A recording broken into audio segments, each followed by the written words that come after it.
Yo, what's up gamers?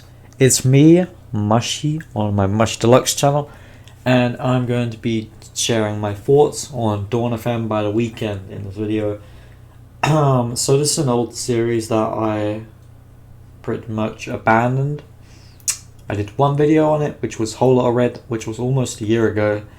And I never made another one, so I guess I'm just going to do another here and see if I can keep the series going.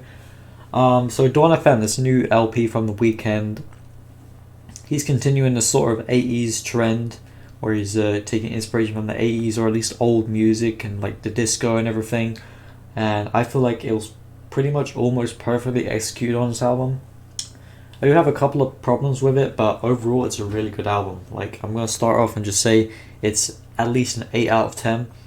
Some of my favorite songs are probably Gasoline, Take My Breath, Best Friends, Starry Eyes, the outro track Less Than Zero. Well, it's not really outro track because of that is Jim Carrey's thing. Yeah, it's a really good album, honestly, and I think it's a pretty good follow up to After Hours. I'm not quite sure if it's better than After Hours. Maybe not, maybe it is. I'll have to leave the record to sit with me for a while before I can actually give my full thoughts and if it's better than After Hours, because After Hours is a really good album in my opinion. Like, there's no bad songs in After Hours except for Scared to Live, which is kind of mid, but it's alright. I don't need to skip that one. So the people that are featuring on this album are Tyler, the Creator, and Lil Wayne. Tyler, the Creator does really well. I think Lil Wayne, he does alright. You know, it's nothing crazy. It's not gonna wow you, but I think Tyler, the Creator, did pretty good on the track. What's it called? Here We Go Again. I think that track is pretty good. Yeah, one of the most slept on tracks I think is Don't Break My Heart. That's one of my favorites from the album. But yeah, I've listened to this probably about 10 times by now, in its entirety. And yeah, I just on the first listen it was kind of weird. You know, it felt like, you know, kind of a weird album. I don't know why. I just some albums, they're kind of like that. Like they just feel a bit weird when I first listened to them. That was kind of like me with Donda. When I first watched the first listening party with Donda, I thought it was kind of weird, lackluster. I mean, it was weird and lackluster though.